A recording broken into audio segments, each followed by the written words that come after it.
do this too. Let me make sure. Oop. Okay, perfect. We're recording now, so now we can go. So we'll record it for everybody who can't make it on here. Well, I want to thank everybody who logged in. I mean, I always know that it's always an option for you guys to go watch these PowerPoints later, but you know what makes these webinars better is kind of the interaction. So we'll certainly love to field your questions and stuff later. I've got Mike DeVarney, who I know a lot of you, if you went to the Grands, you met Mike in the TO hospitality room there. Mike is with the USA BMX Foundation, and he's kind of assembling a team back there to well, Mike, let me let you tell him about what your team's doing back there. Awesome. So had a chance to meet many of you at Grands, and some of you I've spoken with post Grands. On the foundation side, I'll just talk briefly about it. We've really expanded our educational program. We've launched the new website, if you haven't been to it, usabmxfoundation.org. We've hired 2 staff members that are dedicated solely to the foundation. One of those, his name is Boomer, who many of you met at Grands. The other one is Justin Posey, who is working with us part-time and still racing, pursuing his racing career with his goal set on Olympics in 2020. On the league side, we've got Donnie Robinson and Erica Hummel. Erica is our league coordinator. Donnie is director of league. And so really right now, excellent. Thanks, Donnie. I see you're on there. Right now, our main focus has been to grow and expand our educational programs, but also onboard league. And we'll get into some of those details in the presentation. Awesome.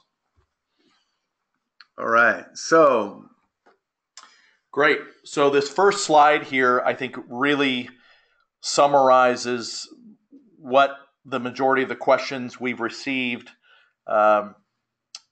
really what people are wondering. What has changed? Why? What was Donnie doing before? Or why was it Donnie's league and our league? And if you really look at this, the only thing that's really changed is the logo down in the bottom right-hand corner. It's now powered by USA BMX. Same logo, same people are involved.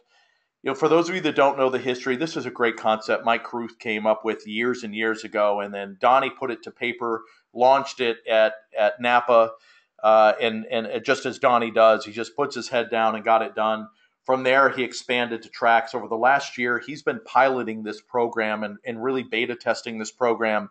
Indoor tracks, outdoor tracks, different sessions, doing it twice a week, once a week, weekends, etc. And he's really worked out the majority of kinks in this program. Donnie's still very active in this program, and as many of you know, you're still communicating with him. The number one thing that we wanted to do with this is, 1, put points to it, which we'll talk about, and 2, put the horsepower of USA BMX behind it and allow us to grow and expand this program to reach all of our tracks. So that's the number one thing that this slide represents, is that not a lot has really changed, except for we're going to add to it a tremendous amount of benefits and scalability.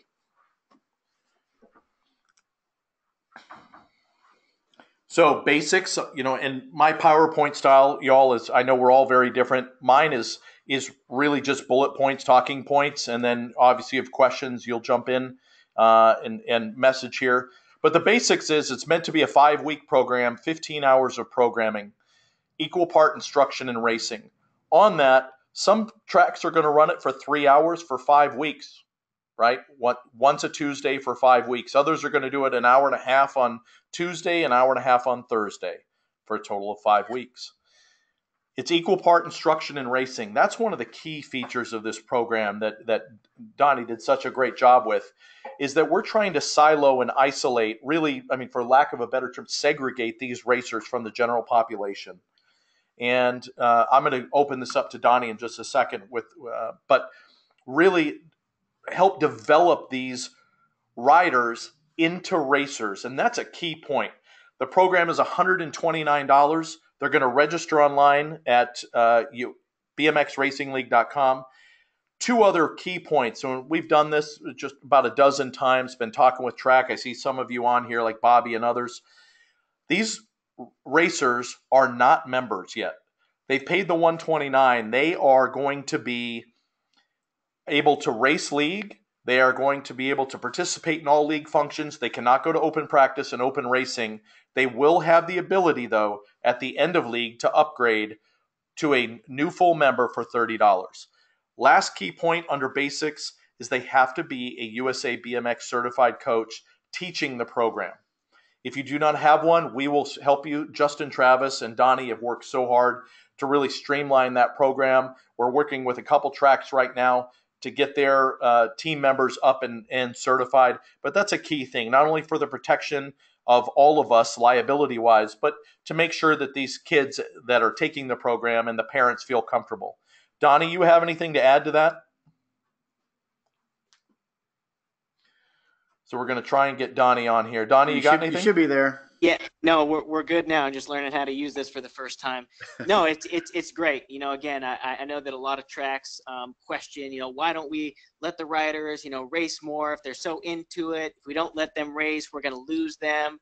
But again, you know, we know that these environments that these new riders come into are sometimes, most of the time, really intimidating. And, you know, again, so we're really trying to protect them and really just keep them segregated, you know, whether it's 5 weeks or 10 weeks, you know, that's all it takes. And by doing that, that really helps these riders become more comfortable and really feel a part of the BMX family. I mean, I know that all of us in the sport know about the family, but, you know, all too often we kind of don't allow these families the time to get involved and feel like really welcomed and accepted. And so this program is going to do such that. And, you know, again, I say it all too often, is if you want something you've never had before, you're going to have to do something you've never done before. And it might feel uncomfortable at first, but, you know, we did all the testing over the past 14 months and we know what has worked so well. And so we look forward to everybody else just following along and seeing the amazing results.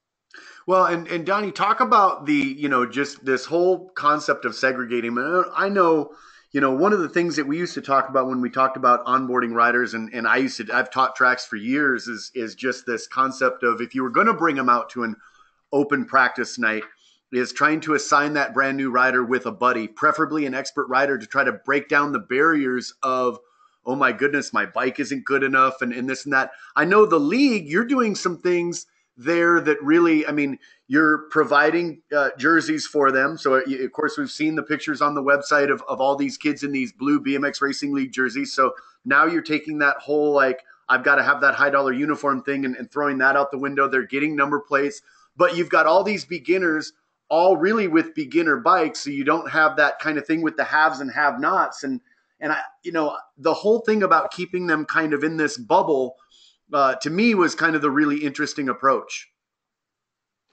Yeah, that's right, Brad. I mean, you know, we see riders come out to the track and we do the best that we possibly can to make them feel welcomed, but ultimately they don't feel like one of us. And whether it's equipment, whether it's skills, all of that stuff, they just don't feel like they're riding around with their peers, you know, other beginners. And so it's just been really a game-changing type of change that we've gone through, you know, keeping them segregated just around, you know, other beginners. And so the families are new, the riders are new. And so everything that we do as, you know, league coordinators is different. You know, we're talking different. We're not talking about the Olympics. We're not talking about state races. We're taking everything back to the very basic level. And by doing so, these families feel like they're a part of something. They don't, you know, feel like they don't know the lingo and they need, you know, this certain equipment and all that stuff, because, you know, they show up for the first day most of the time and they're basically just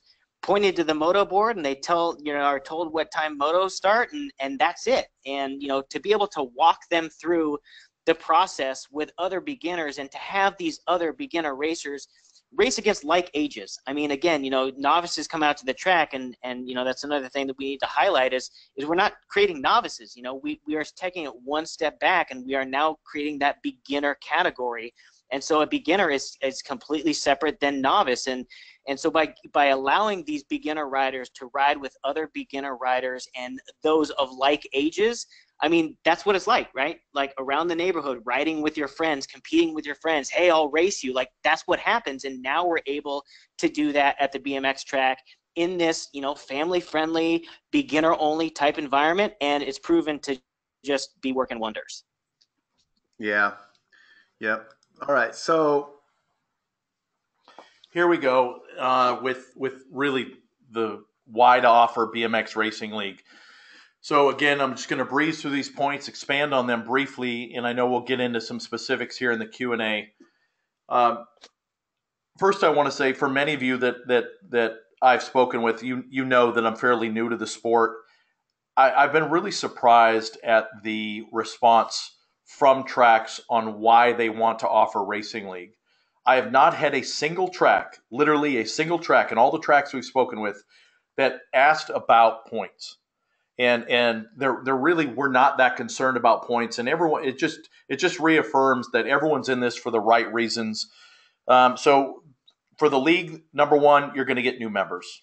Let's be honest, this is a realistic game changer and a recruitment tool. But in that, you're also going to yield new volunteers. During the registration process, the question that will be asked is for the parent is where would you like to volunteer? And it will give them a drop down of the different locations. It's not if you would like to volunteer, when you would like to volunteer, it's where would you like to volunteer. Had a great call today with the new track operator from Napa, Greg. And what was interesting is that he came from beginner league. His child participated in BMX Racing League, and as he went through the program, and now he is the track operator. He started as a volunteer, so you're going to have a whole new group of fresh faces and volunteers. Yes, points are a byproduct. Points we'll talk about here in just a minute. Financial incentives, tracks are going to receive a minimum of $40 per participant. It's going to range in the $40 to $50, but you're going to receive a minimum of $40 per participant. Local partnerships and support. This is important from the standpoint of a local partnership. I had a couple calls yesterday with tracks that are either on park and recreation land or have a park and recreation agreement, but they haven't really done a lot with their local park and recreation department. They don't advertise in the guide. They're really not. It's kind of a gray line type of thing. It's not a dotted line. It's just really just not there. It's there but not there. We're going to reestablish those partnerships with the park and recreation departments. We've already had multiple conversations with park and recreation departments that are interested in this league concept. They want to get it out there and promote it because they see the value of it. And the last thing is what you're going to have is a tremendous amount of support. As we mentioned at the beginning of the call, we have a full staff that is dedicated to BMX Racing League. And so what that means is that we have ordered the jerseys, ordered the trophies, ordered the number plates. We are available to make sure that we have put the tracks first in this and the riders, the participants first, to give them the tools and you the tools to be successful with this. So if you need whether it's different sizes, you need help with additional bikes, which we'll cover here in a minute. We're going to make sure that you have the proper support to run this program the way that you need to run it. Brad, you want to go ahead and continue? Yeah, so getting back to the points and specifically track points with this, and just kind of looking through the list of who's kind of attending here, I can tell you that it's a who's who of tracks in terms of top tracks from all track shapes, all shapes and sizes, but a lot of top tracks that are going to be focused on the track points. So, we're kind of saying, look, this is the way now that we should be trying to onboard new riders into our sport, because we think that over the long haul, this is going to keep them around the sport longer. So obviously, if you're one of these top tracks that is a number one, number two, number three track in your state, you're looking at this going, well, what's going to happen if I'm running everybody through the league? Well, here's what's going to happen. The league, when Donnie was running these leagues, he's signing up 40, 50, 60 kids into a league at one time. And I think for most any track to bring in that many new full members at one time would just be incredible. Right. But that's happening in league week in and week out. So for every one of those riders who signs up for that league, the track's going to get 5 points. It's the same as somebody who goes and buys a $60 membership now. So they go through the league and they decide, hey, you know what? The sport is perfect for my kid, and I want them to become a full membership. They end up paying another $30 and becoming a full member. At that point, because you've kind of played the slow game by onboarding them into the sport through league, we're going to give you another 5 points. So now you've got 10 points for that rider. Now that rider starts racing their first 5 single point races at your track as a now brand new full member in open racing, pointed racing. Now you're going to get 10 points for each of those first 5 races. That new member is worth a potential 60 points, where right now this year they were worth a potential 55 points.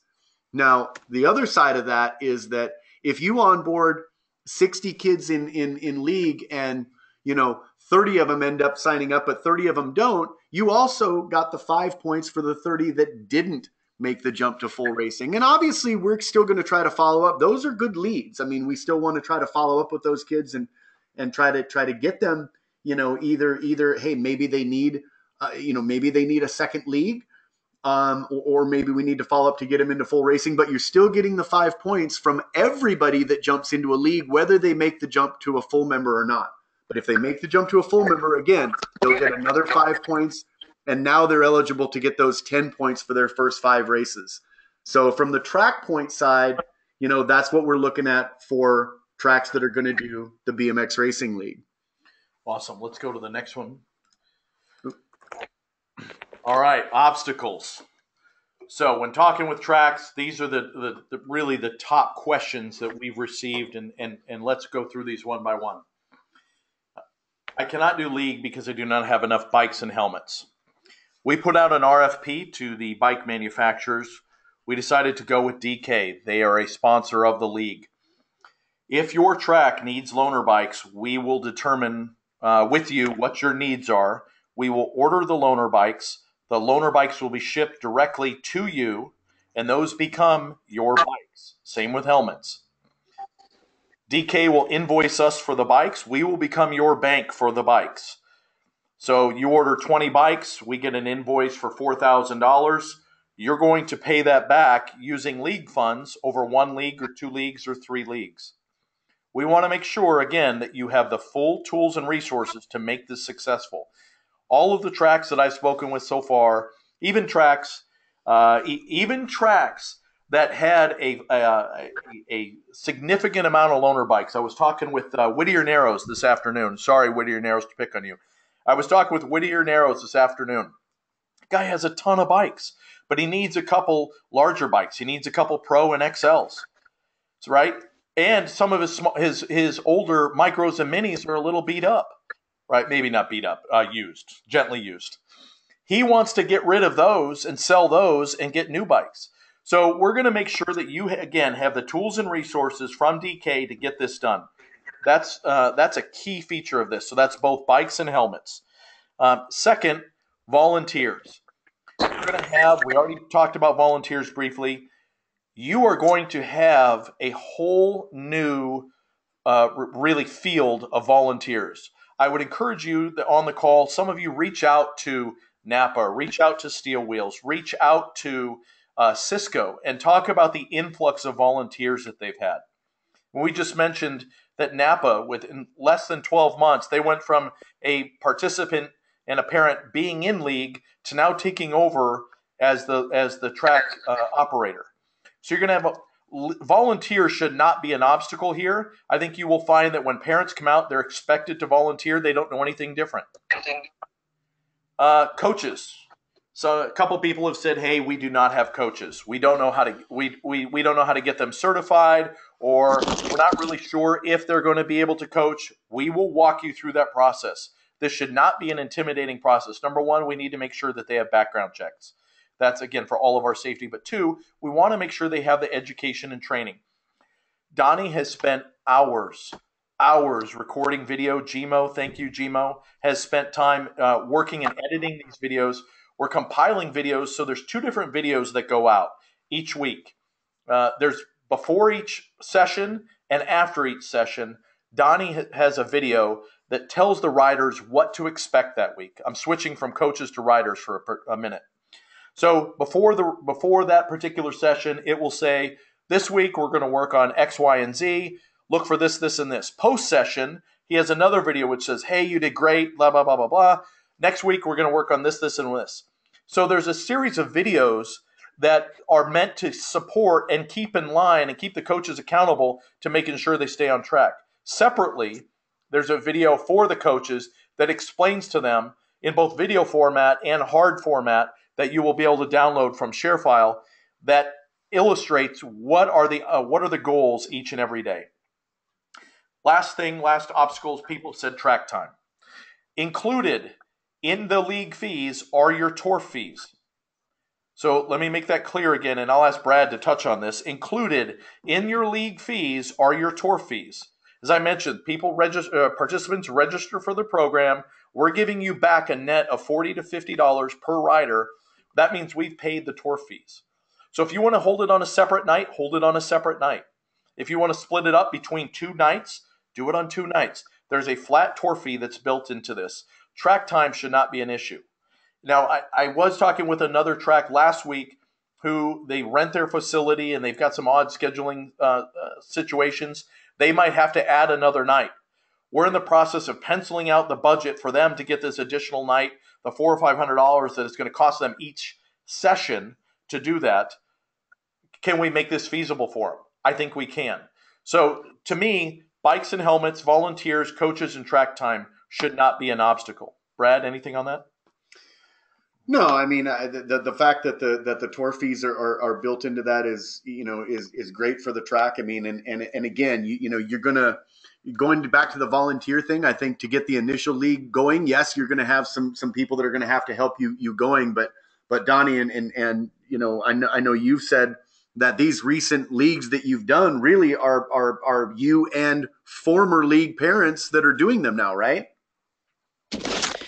Yes, absolutely. I mean, so the last league that we just finished up was my fall season, and so we had 106 riders in that season. We had to split it up between a weekday and a weekend version to fit them all in. So our weekend version had 70 riders, and again, it was just like, man, that's such a number to try and do instruction with. But I made it work, and that 70 rider league ended up being completely ran by league parents. I mean, our track operator, who just recently, stepped down, didn't even have to show up. And so, again, the amount of willingness from these new families to get involved in their kids' new favorite sport is unheard of. It's something that we have never seen before in the sport. And so, again, their willingness to jump in, their willingness to pay for stuff. I mean, it's unlike what we've come to know, and it's something that's it makes everybody very hopeful. So somebody talking about 70 bikes and how, or 70 riders and how many bikes, but I would assume that, Donnie, when you talk about Napa with respect to the loaner bikes, how many bikes do you guys have, and what percentage of kids do you think are bringing out their own bikes from what you've seen? Wow, it's been quite interesting to see. I mean, so we started our first season in the fall of 2016, and we ended up getting 40 riders our first season. And we had about 20 or so bikes, a little over 25 bikes our first time, and every single one of those bikes got used. I mean, I knew that kids didn't ride bikes like they used to, but I didn't know how many kids didn't have bikes. And so we see 60+% of the riders that come out and they don't have bikes. And so, a lot of our, talk about, having to require, a certain amount of loaner equipment for the tracks and the riders to use, is because we have so many kids coming out, and the majority of those kids don't have equipment of their own. And we can't sell them on a sport if they can't participate in it. And so that's very crucial, and something that we didn't even expect in the beginning, but something that we learned through the process, that the majority of the kids don't have bikes. And so, to allow them the opportunity to have this loaner equipment is an amazing thing and absolutely necessary. And so at my track, North Bay BMX, we have about 45 loaner bikes right now, and that's about as much as we can go, right? I mean, personally, I can't instruct more than 70 riders at a time, and so we use every single one of our 45 bikes. And I mean, again, I can keep going on with this, but it allows the riders to again have the lowest barrier to entry in our sport, and through the process, they're learning to love our sport, learning to love the open racing, learning to love it so much that they finally say, you know what, we're all in. We're going to upgrade the memberships. We're going to buy bikes of our own, and we are going to be here nearly every single week volunteering and racing at your track. So, Donnie, I'm going to put you on the spot for a minute. I was talking to a track at the beginning of this week, and I was using the examples I was using from Tracy's track. I was using some of Cisco's track examples. I was using your track. And they said, well, of course, Donnie's program is successful. He's running it and teaching it himself. How many different coaches do you have running it, and how many? I mean, I know this, but for the people on the call, how many different coaches do you have working with you each week, and then how many volunteers would you say you've netted from league? Oh boy, well, in the very beginning, this was all a risk. We were really going to find out if kids really liked to ride bikes, if they really liked healthy competition anymore. And to go through the process and see it be a success in my town, that was great. But again, a lot of people say that oh, Donnie being the Olympian or the coach, that's the reason why it was a success. And so as we were scaling, like, that was a real fear. But we know that anybody can train the trainers. There's a lot of good teachers and coaches out there, and they didn't necessarily grow up as successful racers. And it doesn't matter in what area of life you are in, we see it all the time. And so it was a scary time when we said, okay, we're going to scale this to other tracks, but is it going to be as successful with other coaches? And so with the 10 tracks that we have right now, we have about 7 different coaches, Cisco Rodriguez and Bellingham and Burlington and Washington, a couple riders doing their thing at Steel Wheels Indoor and everything, Charlie Salisbury at Rock City Indoor and Outdoor. So a lot of track operators that also, are riders and are able to double as coaches. But really, the main point of success for these tracks was their willingness to follow the recipe. It's not an a la carte, I'll choose this, I like doing it this way, for my location. It was really their ability and their willingness to trust our process. And so those tracks that we're working with, I can't say enough great things about them. And so their rewards that they've seen, they absolutely deserve it. And so what they did, they just followed the recipe. We did everything side by side, walked hand in hand with them, making sure that they knew exactly how to deliver the instruction, when to do things, how to interact, all those things, that they have a lot of experience in, but a lot of stuff that they didn't. And so it was awesome to see, when Cisco in Bellingham got 47 riders for his first season, and then followed back up with 49 riders for a second season. And same thing with Charlie, and all of these tracks, like, they're able to do it because they're following the recipe, and it is that big of a deal. And so that's why we're so pleased and thrilled to be expanding to all of the other tracks out there who are eager and willing to see just more results. Awesome. All right, so I'm gonna. Yeah, so we've got some questions. Questions, comments coming in. I know Tracy's saying that they acquired an additional 15 bikes for their first league, for a total of 27, which was barely enough. So I know they had a big league, and sometimes they had to share. But her thing was that, hey, the additional bikes added into your fleet, it will pay off, and they're now a couple leagues in and can make that same. And again, to me, one of the biggest things when we talked about when I first started looking at this, and I was so glad to hear that they put the deal together with DK and everything, was the fact that in so many times the tracks that need something like league the most for a shot in the arm to really grow their program is not going to be the track that has the money laying around to get the number of loaner bikes that they need. So the fact that we can work with DK and kind of be that intermediate step while they do their first 2-3 leagues to pay for that fleet of loaner bikes. I know, Mike, a question came in here. At the end of it, can the rider buy a bike from the league? Absolutely. And absolutely. And so I was talking with a gentleman today, just an awesome guy, Jay from Oak Mountain BMX.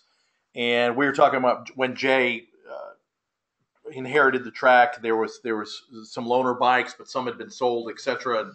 And to me, absolutely, if you have that participant on that bike, and they want to buy that bike, sell that bike. That's your bike, And I want to make that really clear. We ordered these bikes for you. Sell that bike. If you want to mark it up, sell it. But I hope that you take that money, reinvest it back into your program, and buy more bikes. So on that note, I'm going to expand on one other point. During the registration process, we ask the participant if they are interested in purchasing a bike. So we ask them one of three questions. Do they have their own bike? Do they need a loaner bike? Or are they interested in purchasing a bike? If they are interested in purchasing a bike, that will send them to the DK's private third-party site, which dealers and other and people on outside of our sandbox cannot get into, right? So it'll take them to this private site where they'll be able to purchase a bike at special discounted pricing, and the track receives $25 for every bike sold. That's through the site. If they register for a loaner bike, we will upload your inventory, your loaner bike inventory, into the system by size. And so when they select that bike, it takes it out of the system. So we will be able to manage your loaner bike inventory through the system. Great question. And we'll touch on a couple other questions here. Is there a rental charge for the riders, for the bikes? No, I don't think there should be. To me, that's included in this. We want to make bikes available for everyone. What else we got? So Brendan talking about tracks doing it on their own. Again, Brendan, when you listen to everything that Donnie's talking about, what Mike's talked about in terms of tracks have tried various new riders, startups, signing people up, having an open house day. A lot of little bits and pieces of this, have been tried throughout the years. It's BMX and it's cyclical and everything, but to package everything up in this fashion, to say, hey, you know what, we're going to keep these riders and these parents away from these other riders and parents, and kind of, let them kind of organically come to love the sport on their own. That's new. I can assure you that probably no track that has ever tried to do a beginner league program like this ever shot videos that they're sending to the rider and saying, hey, this is what you can expect to learn this week, and then follow it up with a video afterwards saying, hey, that was great. Now here's what you got looking forward to next week. So there's things that are being rolled into this thing. And again, it's taking this idea that Donnie and Mike Carruth had, and looking at it and saying, okay, now how do we put staff to it? How do we bring people like DK on board so that we can make it available to tracks that can't afford loaner bikes, so that more tracks can do it? It's the whole package is what makes this different than what's happened before. What if a rider comes after the league has started? Ooh, good question. Donnie, have you? We'll start with Donnie, who's experienced this, or hopefully has experienced this. So, Donnie, if someone wants to come into league, I remember, I think you had this situation before. How did you handle that? Yeah, I see it every single league, every single season, and every single location. And it's not a lot, but again, since we offer parents to get on the action, it's parents are shy, and so they see it the first day, and they're like, oh, okay, moms or dads, they get kind of encouraged to join, and we'll see, riders come in, after the first week, and that's totally fine. So what I say is, if they come in before the third session, right, that's before the halfway point, then they can join. And so, you're going to get a question if, can they be prorated because they've missed sessions? Well, I know that all of our costs are still the same. So we're willing to let riders in mid-season, but they're going to have to pay the full fee. And so far we haven't got any, backlash from that. We're willing to let them in the program, and they just got to know that our costs remain the same. And so they're going to have to pay that. And so that seemed to work really well so far. All right. So great work, Donnie. And I would say the same thing, is that if they want to come in, and if they want to come in week 4, I would just say, hey, let's encourage them to sign up for the next session. Sign up will more than likely already be open for that next session. But if they've missed one day, yeah, I think they come in and at a non-prorated price. I see 7 or 8 questions here. What is the price, per unit price? I'm going to email that to you. So at the very end of this, everyone, there'll be a next steps type of thing. For those of you that have gone through that with us, you see, we just kind of talk through it with you. We figure out what's the ideal league date. What's your open house date? Are there any no program dates? We've run into that where a track thought, hey, this is a brilliant idea for us to start this date, and this is why. School's out, there's spring break, all these other things that we're going to do the research to make sure through your local schools and park and recreation departments that we don't miss anything and we give you the most opportunity to be successful. So when you go through that process, we send you an agreement for the league, but in addition, we will also send you the pricing from DK, and if you inquire about it. So a question about can riders join up again? So yeah, I thought I brushed over that at the beginning. Basically, we're saying, look, riders can go through a league if they need a second league, because they're still not quite there. They're not quite ready for open racing. You will have riders do a second league. We've kind of, we'll tell the tracks, look, if you've got a rider who, needs an additional league after that, that's kind of going to be a case by case basis. Just because we're not trying to make professional league people out of it. Here's a great one, Mike, and I want you to touch on this question. How does a private track that is a nonprofit get the word out to these new riders? Like, how are we going to advertise that league's happening? That's a great question. Who is that? Regina, Cowtown BMX. Hi, awesome question. So one of the things that's included in this league, again, you're getting that net of 40 to 50 per rider. We're going to spend a couple $100 on targeted Facebook advertising. That's the first thing. And I mean hyper targeted, hyper local Facebook advertising. Donnie had this great thing he was doing with boosted posts, where he would get on the league on the tracks page and do boosted posts. Sorry, not boasts, boosted posts.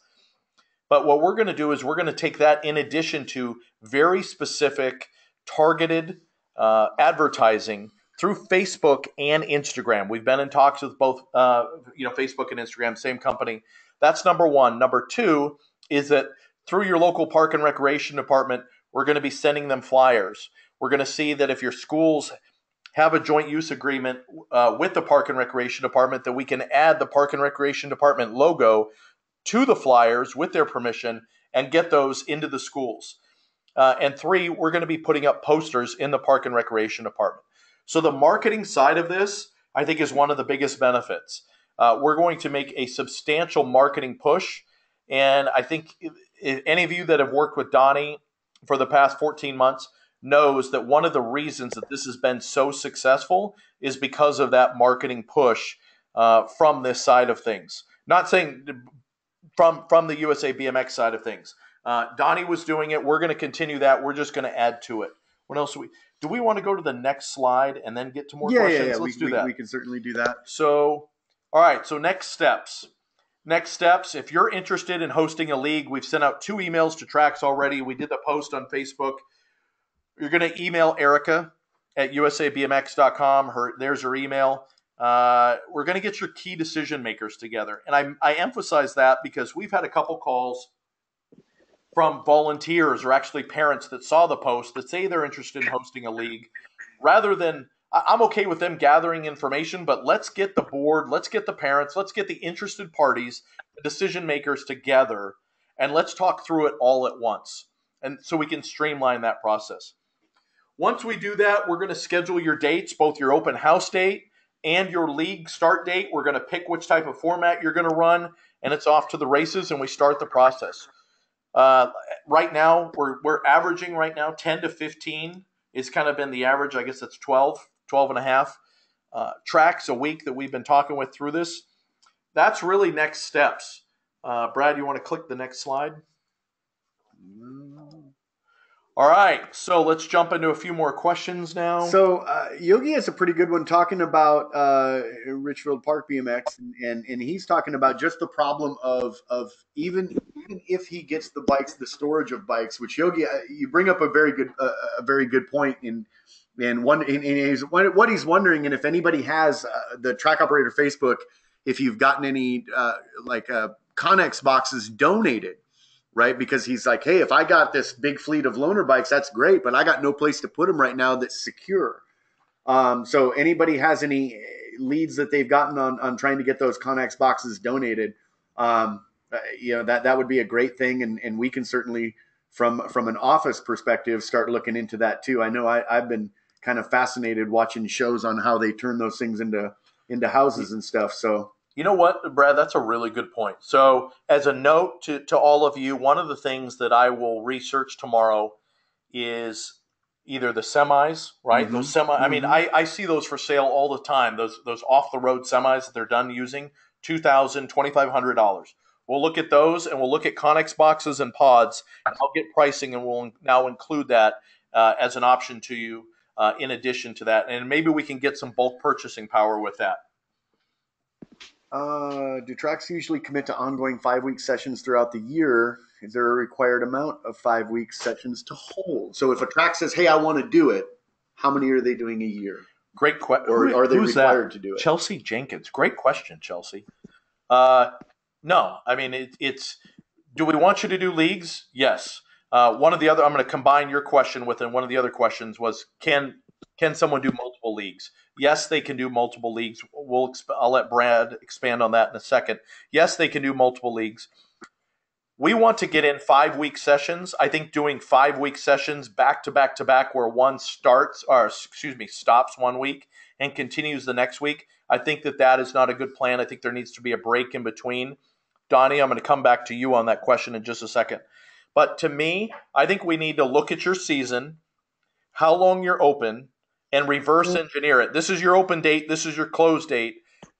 What makes the most sense for us to offer 3 leagues, 4 leagues, 5 leagues, whatever it may be? Let's figure out the ideal way to get those in, especially around key dates as well.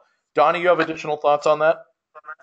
Oh boy, I want to let everybody know that I'm really testing out all of these different angles, knowing what does and doesn't work. So last year, 2017, North Bay BMX, we ran 7 leagues, 7 league seasons, and I'm going to go ahead and tell you that is too much.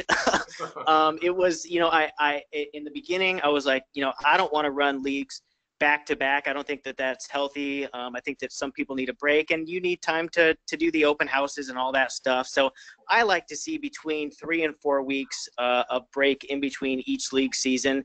And things that I learned that summertime probably not the best time to do leagues.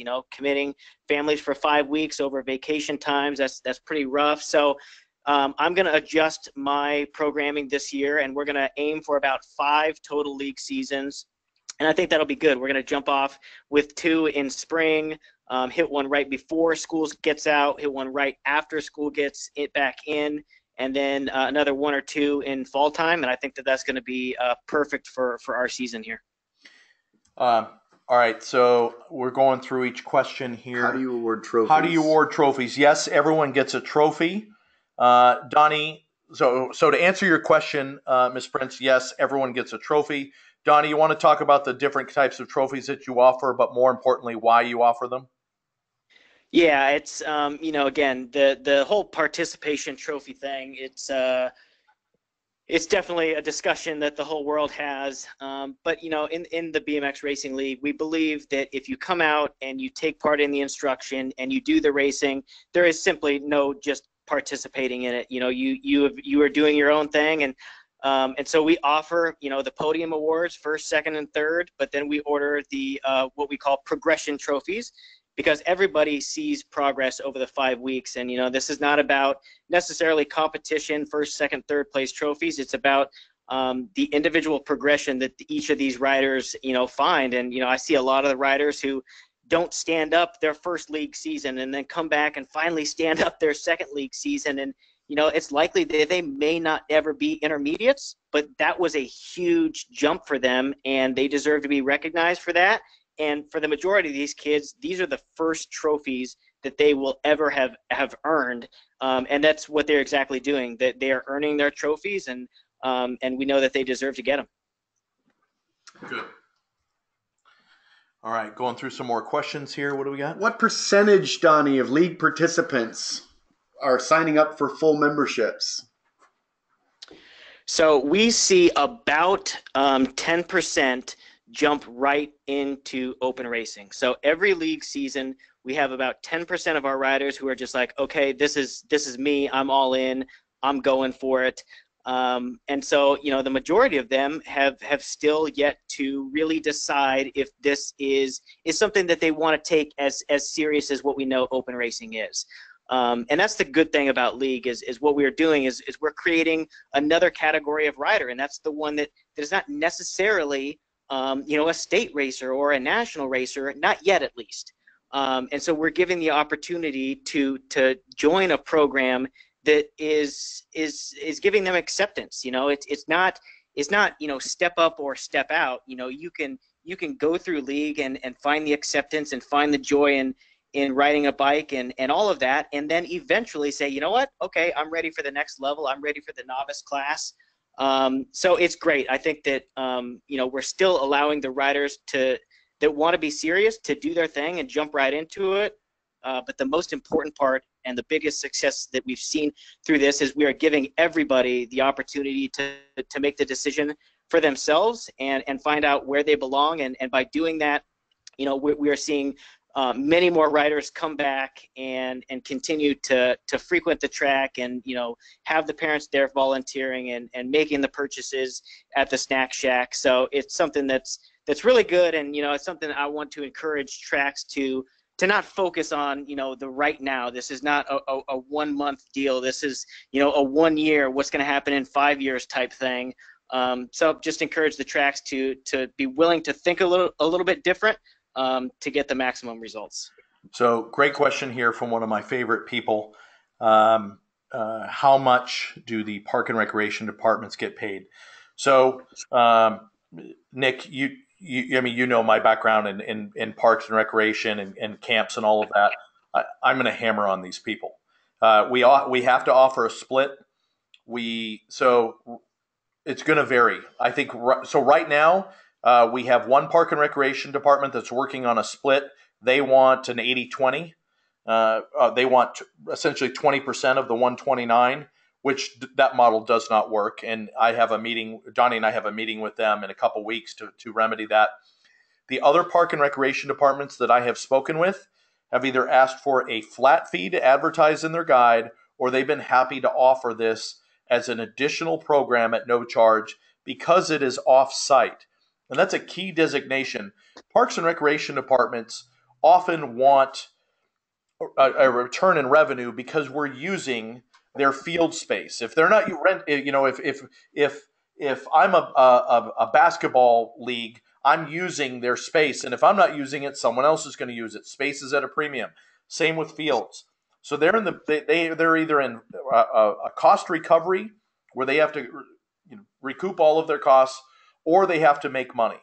And so because we're not using their facilities in most cases, or in some cases it is their facility, we are seeing that the majority of the park and recreation departments are not asking for any revenue. Now that said, Mike, I want to take a minute here to kind of to back up. So for people that maybe are on here or that will see this that didn't go to Grands, haven't ever met you, didn't ever come to a summit, hear your background. Talk about your background. You're saying, hey, I'm new to BMX. This whole programming for kids, camps, tying in with Park and Recs is not a new thing. And then I don't think we touched enough on how this can tie into Park and Rec, because so many times the BMX track is completely separate from a Park and Rec, and this is a way to kind of tie into it, because even though you might not be directly tied to your Park and Rec, this is programming that they can tap into and offer as programming for their community. Great question. So if you look at a park and recreation department, their titles are either recreation coordinator or sport programmer. By definition, as a sport programmer, their job is to program and offer resources for the communities. And that's it. You look at many of these park and recreation departments. California was the leader in this, and it's kind of spread east over the last 20 years. Park and recreation departments are generally defined by offering quality programs and services to their community. And you look at many of the park and recreation departments, they're changing their name. It used to be Parks and Recreation. I have a park and recreation department that I've worked with very closely for the last 15 plus years that is now Parks, Recreation, Libraries, and Cultural Services. So as these park and recreation departments become the go-to in these local communities, they're being asked to do more and provide more. And so they become really listing agents for all of these different opportunities in their community. So to Brad's point, so my background is in youth sports, youth programming, and education.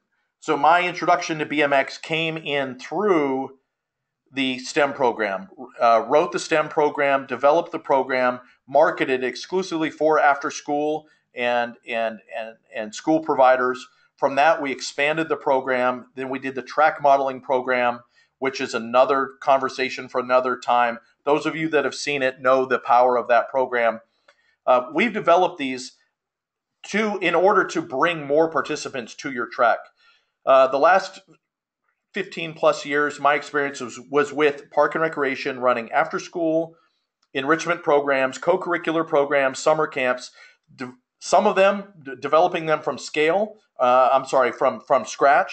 Others of them were taking a process and growing it from one camp up to 50, 60 camps.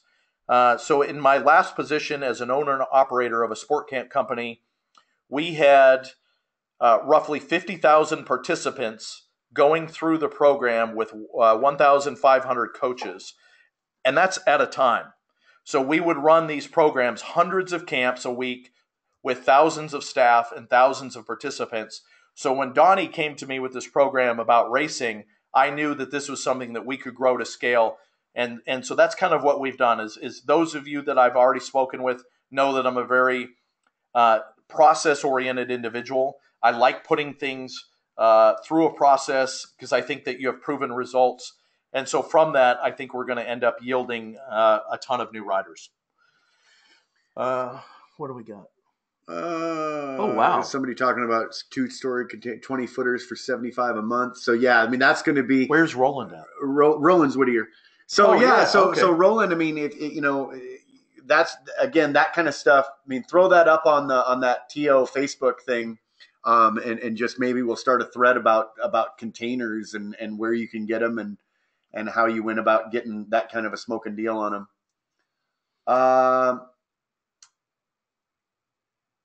How will motos be built for league riders? So we're going through that now with the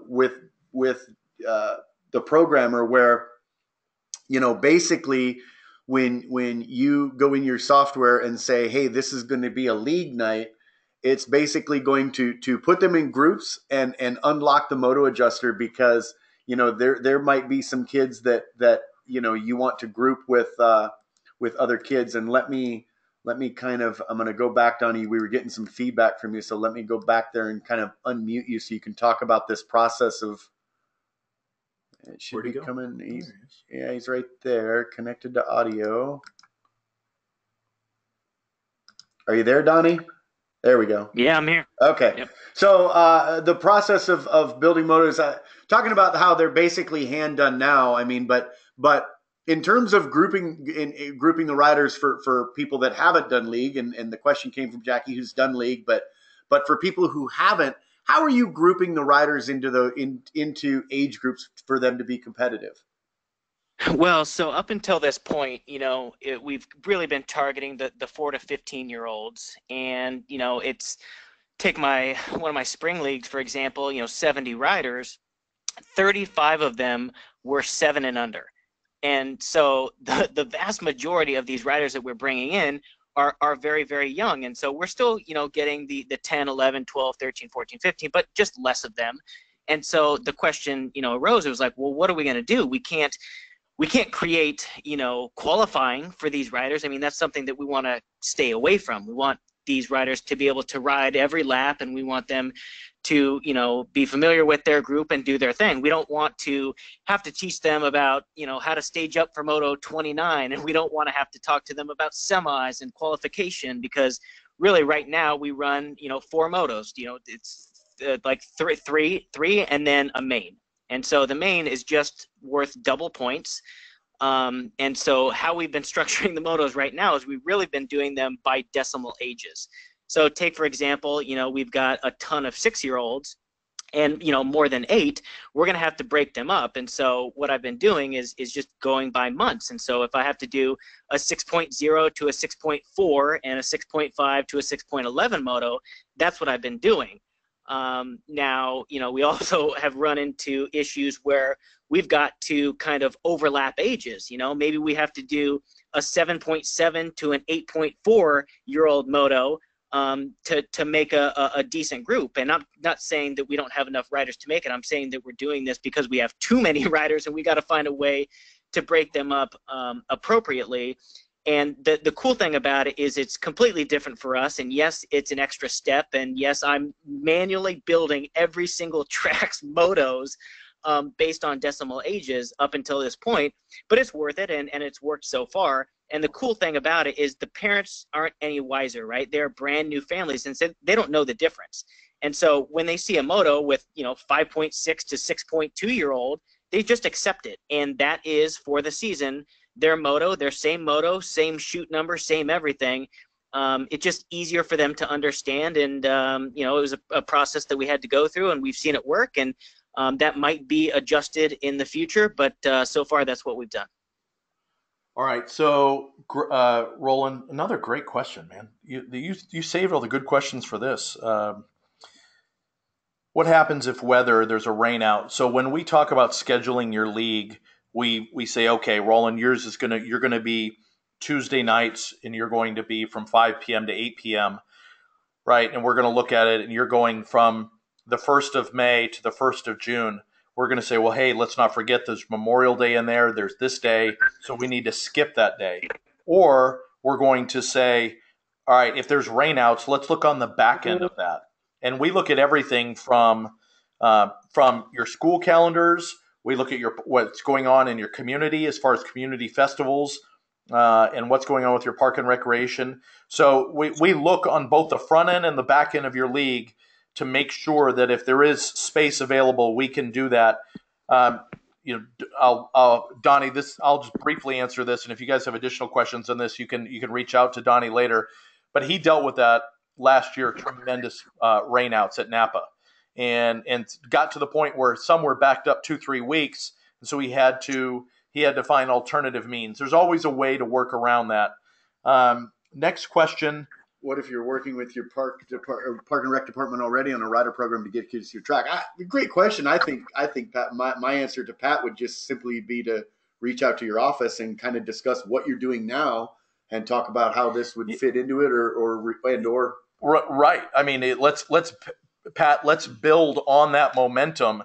Odds are you're not doing a league, so let's find additional ways to promote your programs and get the word out there. Great question. How many leagues is Donnie doing for the summer tracks to only operate April to September? Yeah, so basically the Midwest tracks where you've got that short racing season. Chris, we're gonna get in as many weeks as possible for that short race season. We're gonna sit down and talk with you, look at the number of possible weeks, and then work backwards. And if you have 16 weeks of league, or I'm sorry, 16 weeks of availability, we're gonna see if we can get in 3 league seasons. We're going to cater that to each individual track. How quickly can instructors become certified coach? I mean, the process of becoming a certified coach is pretty quick. The most time consuming there is just some of the qualifications you need to get. You know, the first aid, background, just some of that stuff is the more limiting thing. I just had this conversation with Justin. He thinks we can get people done. If need be, push them through. We can get them through in 48 to 72 hours, if need be. What was the Canada? Did I see Canada? Was that Marty down just a little bit? Yes. Here we go. Okay, Marty, great question. Will this be available to the BMX Canada tracks? Yes. Yes, yes, yes. So there's a couple things that we need to work through, but the answer is yes. Little different structure, little bit different challenges with obviously the shipping of bikes. We can't. We've got to find a. And Marty's all too familiar. Okay, with that. okay. So all right. Yeah, so you get all that, Marty. He does bike shop stuff himself. Okay, all right. So, Marty, the answer is yes, absolutely we are, and we're going to support our friends to the north. It will be a little different in the model, but not that much different. And part of that is we've built and customized this registration system and done all of this back end work. We need to start doing that and changing some of that to the Canadian way of business. So, yes, we will be in touch with that. Marty, if you want to get going, let me know. Email myself or Erica and let us know that you're interested. Great question. A couple of track point questions. If a league rider converts mid-season, can their first 5 roll over? No. But that's true now for tracks that sell a membership on the last day of the season that they're open.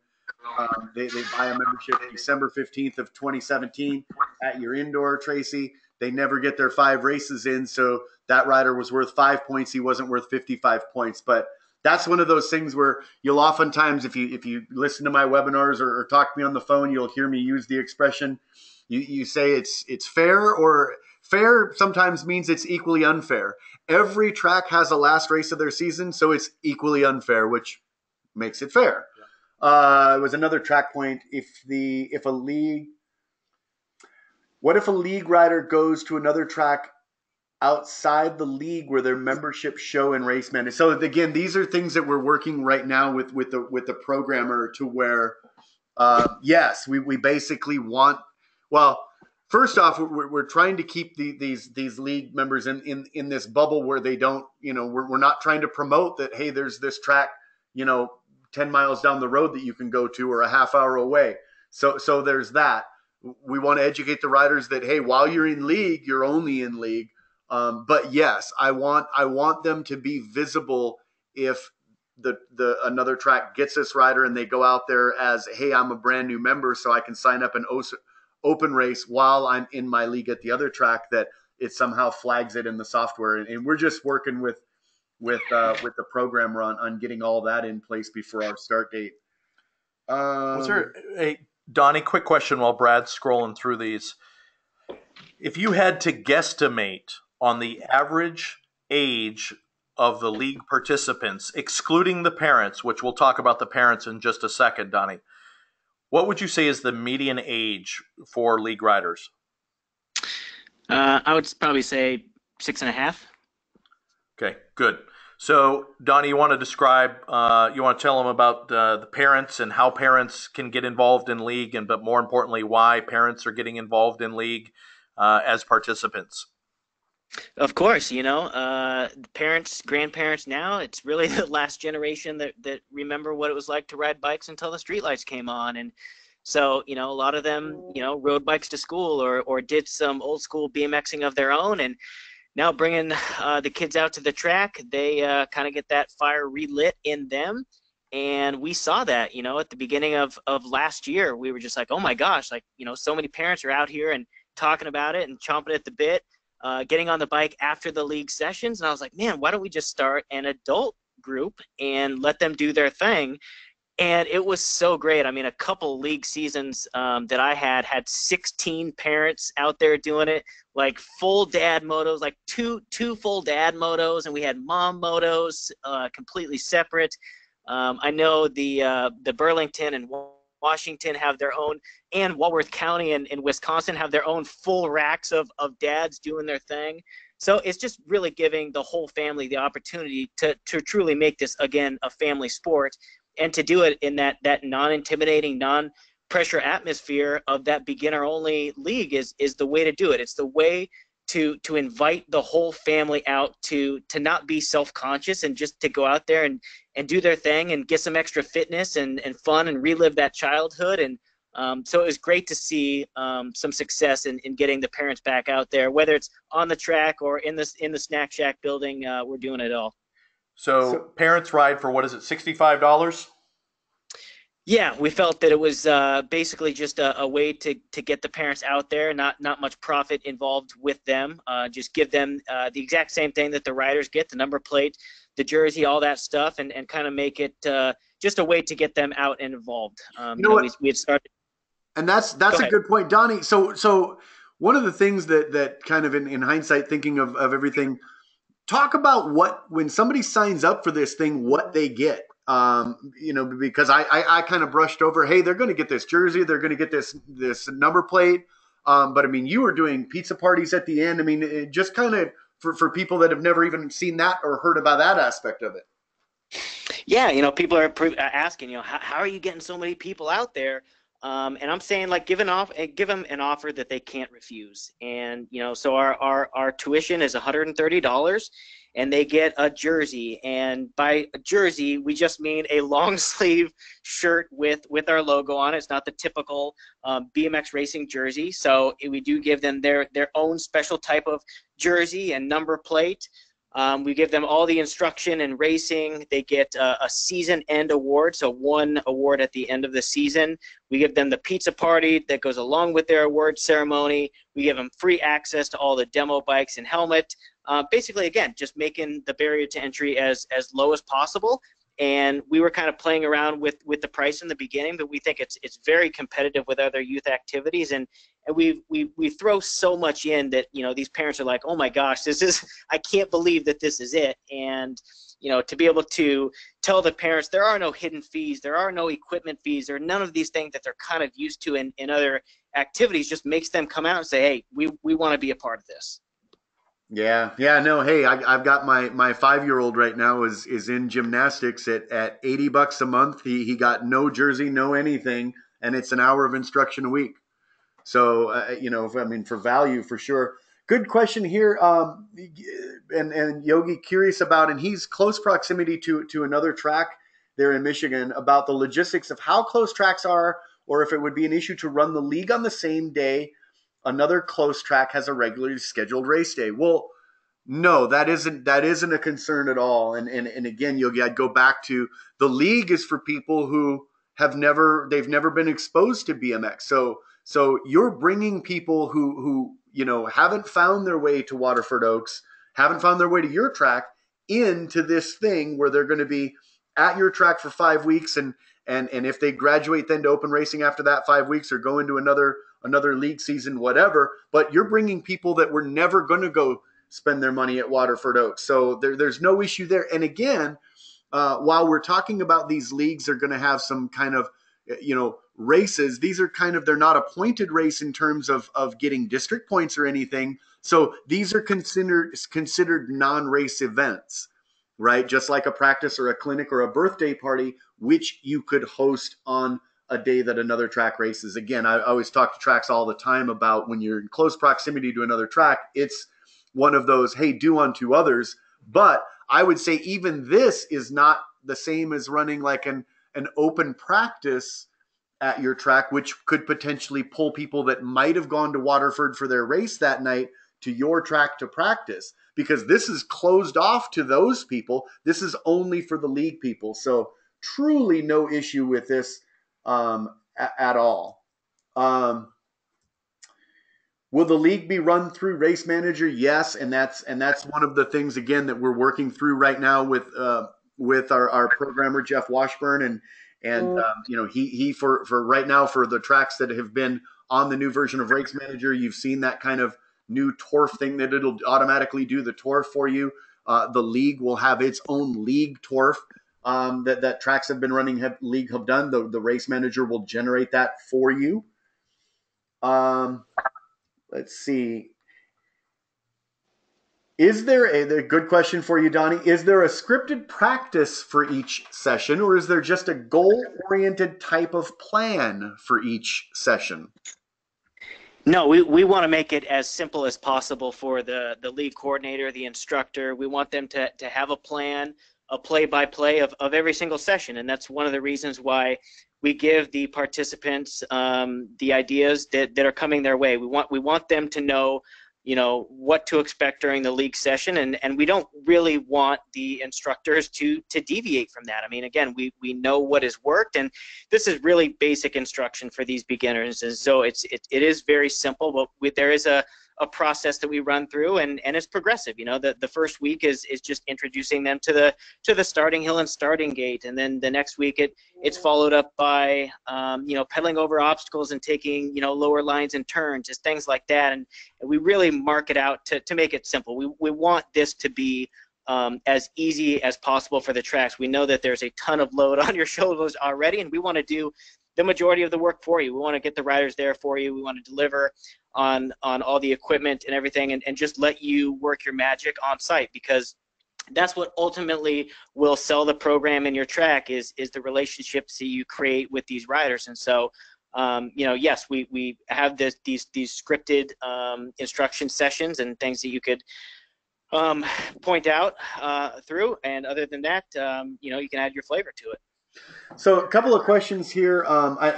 Roland asking about whether we've had contact with the LA County Park and Rec, and Roland, just shoot Mike an email with that, and Mike can let you know. A bunch of people asking about how it's going to work in relation to memberships and serial numbers. So by putting these people in, yes, we want to give them a serial number. We want them to get a validation code. We want them to have a real serial number right when they start league. The other thing that will do is that will, once they graduate to, if they graduate to open racing, now they've got a serial number. They already know what their bike number is going to be for that first season. But the other thing that does is that puts them obviously in every track's BMU, so that every track can see them. Although, the only track that will be able to, again, this is how we're going to try to lock this down in Race Manager. What my end goal with Race Manager is that somebody who's currently enrolled in league at, track X at Whittier Narrows BMX, if they go to Bellflower can see that the rider's in there, but they can't put him into anything.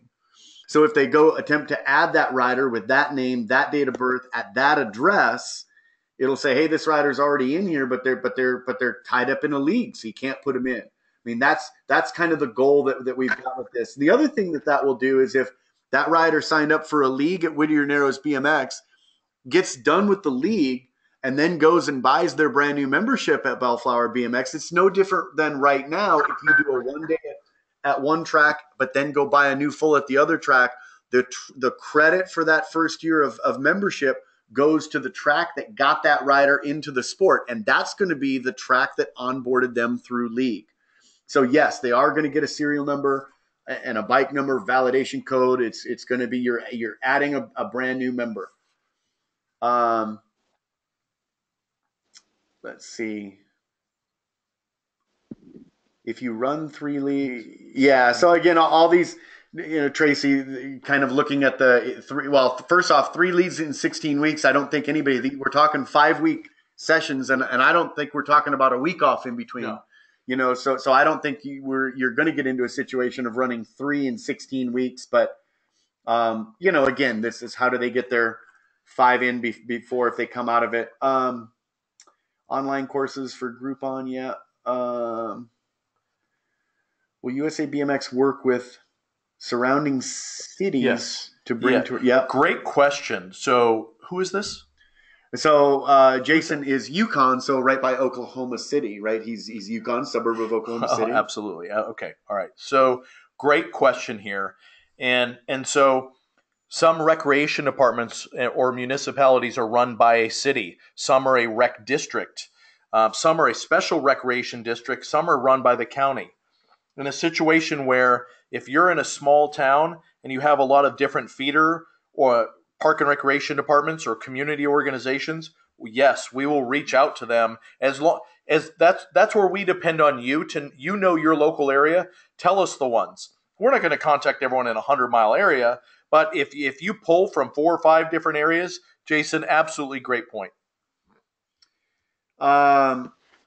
So yeah, Tracy, every year they send a play-by-play breakdown of the full session, and we talked about that. I mean, we talked about the fact that Donnie and Gmo were doing videos so that not only the rider, but the rider and the coach are going to get kind of a play-by-play breakdown of what's coming up in the week ahead. Here's a great one.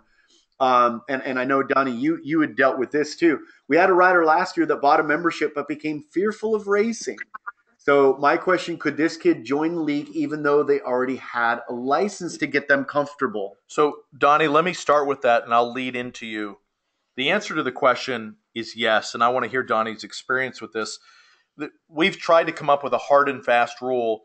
If you have someone that has bought a membership and they've done one or two practices or races, absolutely we want them to be able to jump into league. If they bought a membership and became fearful of racing, can they come back in? Yeah, we're able to see how many times they practice, how many times they've raced. Yes. And The right, but I would say the right member, right? Because Totally. that segregation kind of works both ways. Brett is a great point, and Donnie and I were just talking / arguing about this the other night. What is that cutoff? And I posed the question to Justin Travis, who really helps me understand the BMX side of things so well. He said he really wanted it to end up being a number of hours on the bike, because that's what it comes down to, is hours and experience on the bike. Donnie, what are your thoughts on that, and where do you think we landed? Well, it's important for us to bring new riders into the sport, but it's also important to bring the riders that we've lost back to the sport.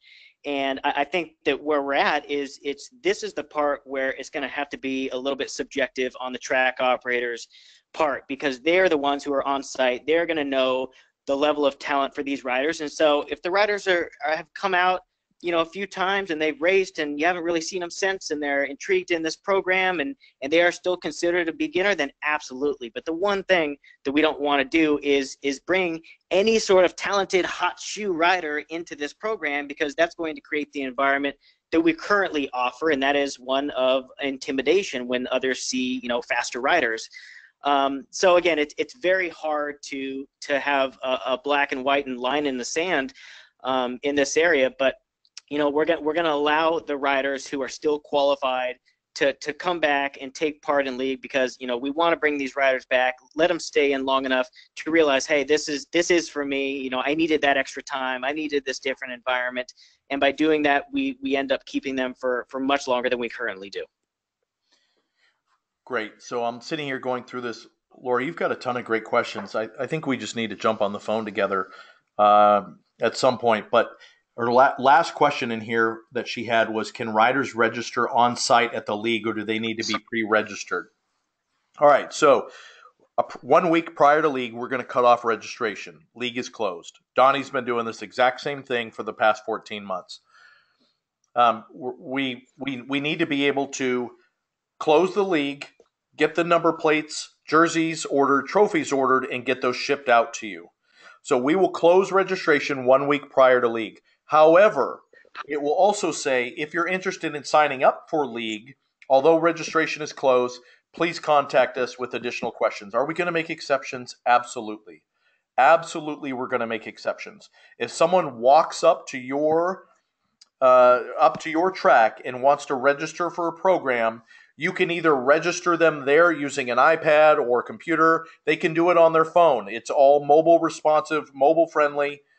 They can do it online. Worst case scenario, if you want to have a paper form, we will have paper forms available that they may fill out. You will have to enter that in yourself, hand enter that later on the site, on the bmxracingleague.com. So yes, someone can walk up and register. However, if the league is full and they walk up and they want to register, I think that needs to be a discussion. The great thing about taking them, on the site is that, yeah, I mean, we can get them in, and by the time your league's first day rolls around, you've got a rider update, and you're not doing all that data entry. All right, what else we got? Well, this was a great one.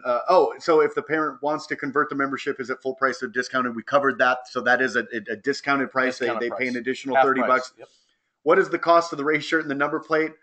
So Irma, that's rolled into the fee that they pay up front. Yep. So all of that is included. It is a 100% cotton long sleeve blue color shirt. The color of the screen that you see here, it's thematic. You can see on the screen if you're watching. BMX Racing League colors, red, white, and blue. That's on purpose. And so it's a blue shirt with white lettering with the logo, and the number plate is the same thing, and it has their numbers 11 through Donnie's 87. 80. No, I think they go up as far as they need to. That's right. 11 to right, as high as they need to, right?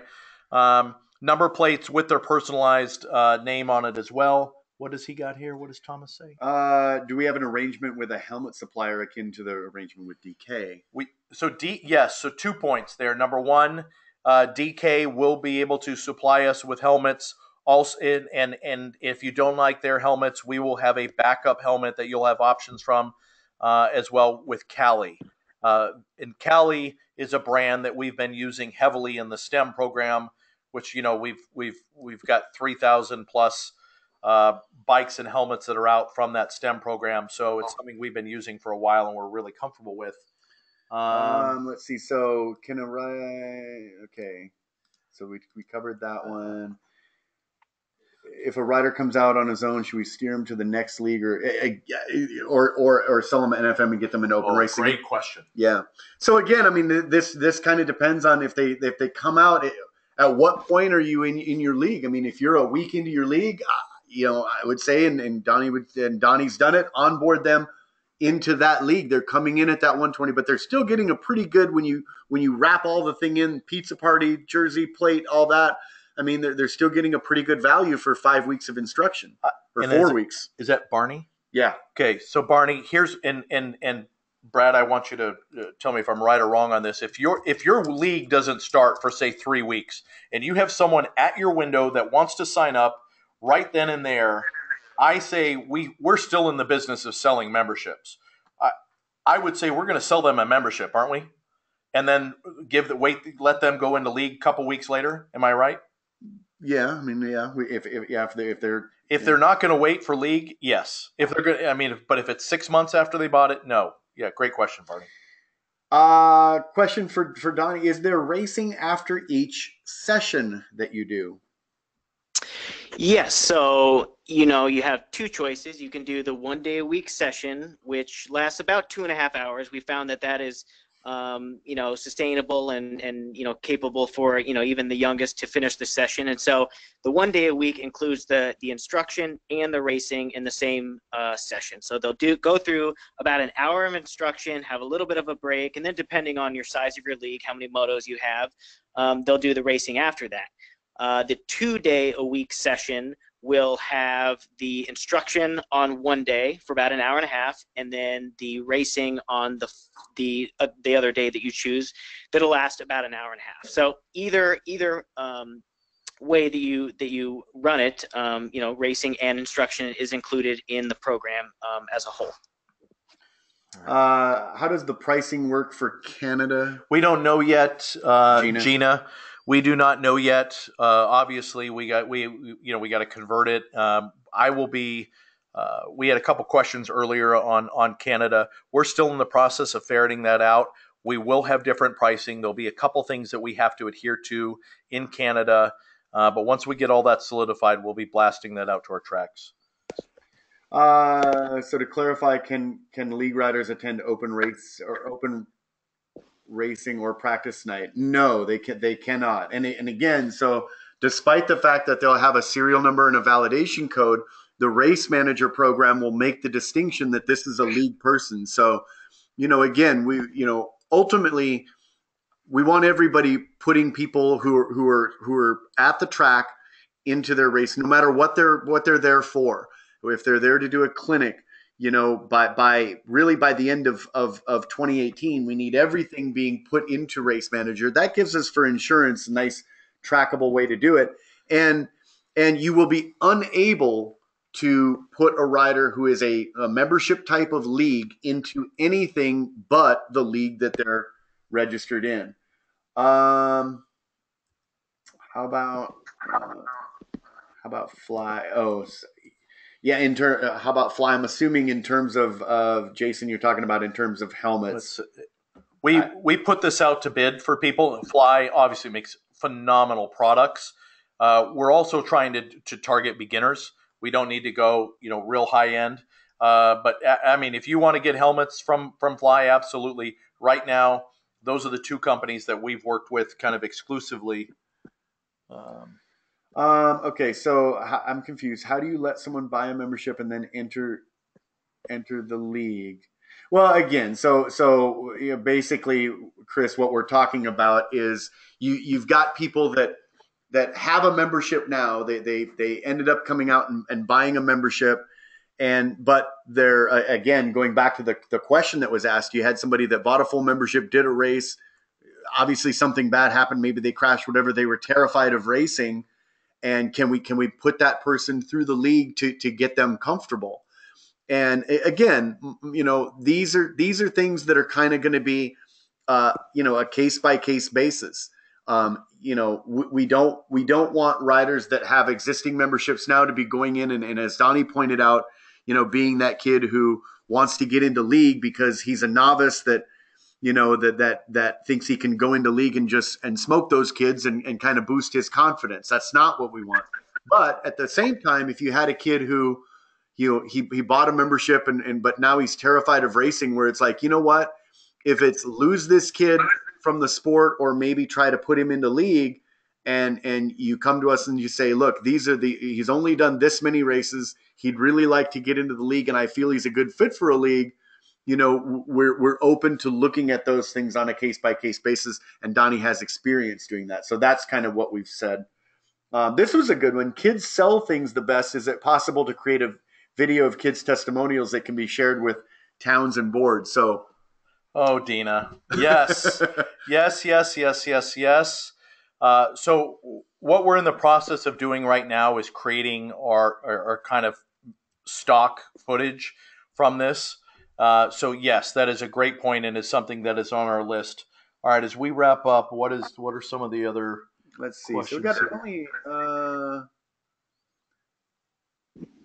I was 30 minutes late to the webinar. Can you discuss pricing? Can you recap the amount? Yeah, basically, Adam. So basically, the pricing is $130, $129. Puts them into a league that's a 5-week long league.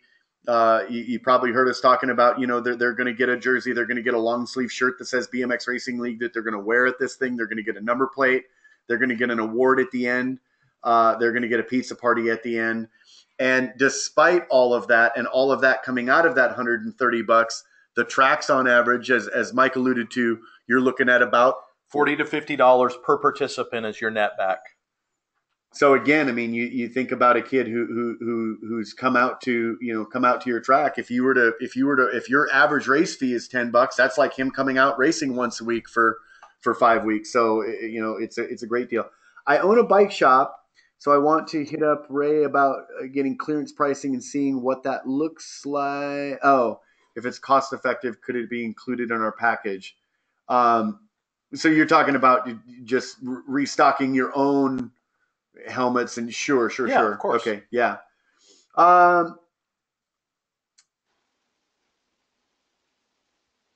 If the admittance into the league is going to be mounted, can he deny Kidus on his 7th? Yeah, I mean, yeah. Again, and our target is that they do 2 of them, and I think if it's more than 2, then I think it's really kind of a case by case basis.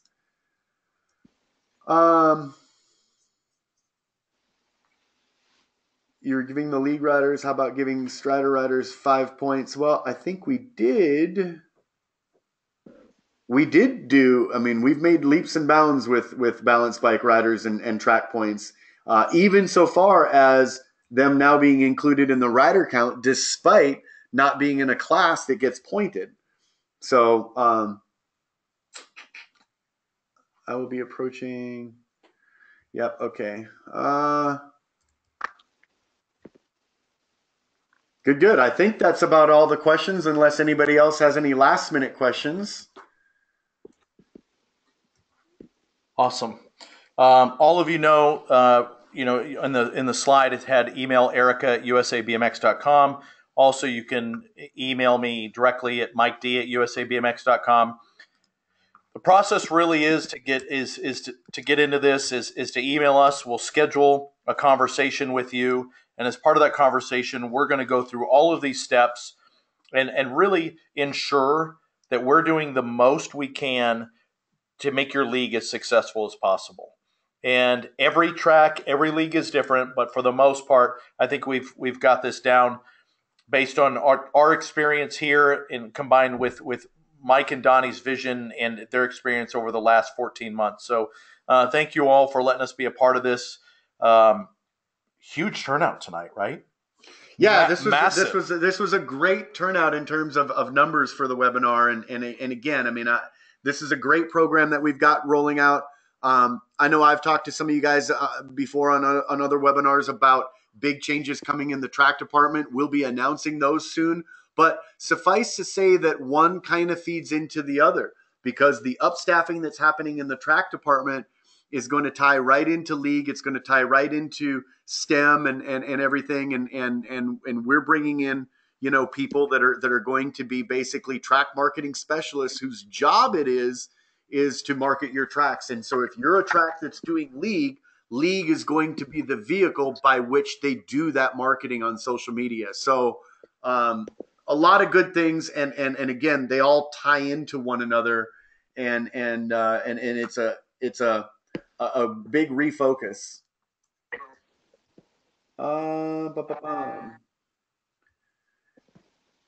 Who do we contact for the purchasing of bikes and repayment? Myself. Yep. Just Mike D, usabmx.com. We just talk through it, what you need. I'll email you the price list. We order your bikes. You have to sign. To be really clear, if someone's not running league, this bike pricing is not available. Track cannot just come in, swoop in on league pricing, have us finance the bikes and bail on league. That's not this program. But yeah, contact me and I'd be happy to get you squared away. Awesome. And of course, guys, great questions. Thanks for the turnout. And if there's any other questions, shoot an email to me or the track guys if it's kind of related to track points, anything along those lines. If it's related to the league, again, email Erica. And I brought the slide up because it's not your typical spelling of Erica. So jot that down. It's 3 A's, I guess, but 2 at the beginning. And email either Erica or Mike D at usabmx.com. And thanks a bunch for attending. Thanks, guys. Hey, thanks, Donnie. Thank you, guys.